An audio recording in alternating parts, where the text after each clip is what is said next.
we have Moravsky, Rogers, Stewart, and Susidis from Richmond Hill. In lane 4, we have Chambers Crease, Dagonet, Morton, and Regier from Toscana. In lane 5, we have Fresnel, Charcozy, Thoreau, and Tyrion. In lane 6, we have Braddon, Davy, Rainbooth, and Smith from Rideau. In lane 7, we have Dobson, Dumont, Giff, and Paquette from Carleton Place. In lane 8, we have Demopolis, Messenger, Morrison, and Sprang from Burloak. And in lane 9, we have Connolly, Garnett, Lapierre, and Patterson from Micmac. Who are some boats that we really should be keeping an eye out for in this 1,000-meter final as they get a clean start and kick off at the 1K mark? Yeah, it's going to be interesting. I can see Travier being pretty quick off the line in this race. Richmond Hill be strong through the second half. You're going to have Rideau that will be strong through the second half. Carleton Place should be pretty strong the whole way through, as with Burloak.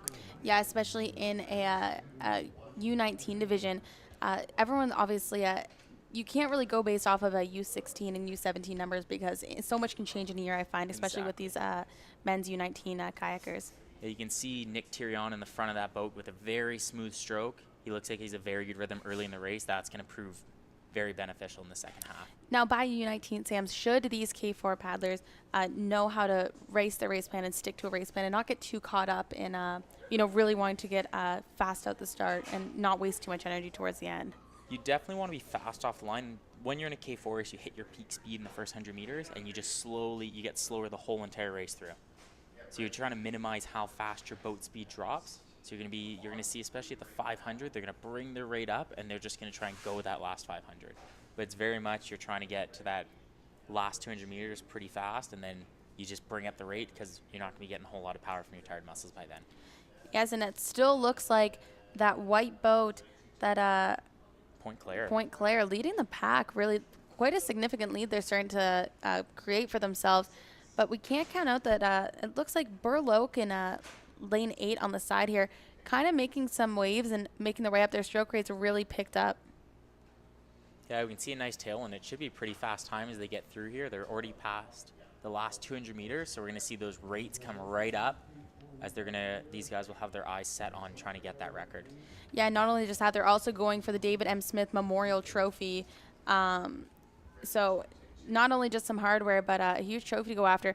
And it looks like it's going to be lane 5, Point Claire, that is going to capture it if they can keep that pace up. Wow, an incredible lead they've made for themselves here in this 1,000-meter race. And you can see that Rideau just cranked their stroke rate. Those guys in the back are really trying to get that rate up.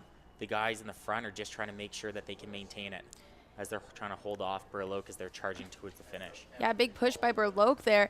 Looks like they surpassed lane 3's Richmond Hill with Oscar Morosky in that boat as well, who was a member of the junior national team this past year.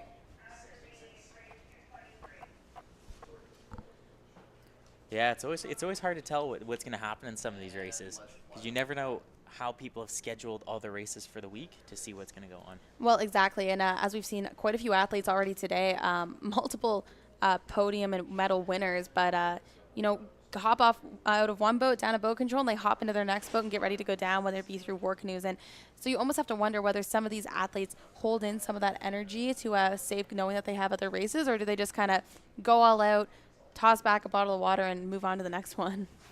So we have a winning time of 3:08.037. So that's a pretty fast time. We're just going to try and see if we can pull up the record here.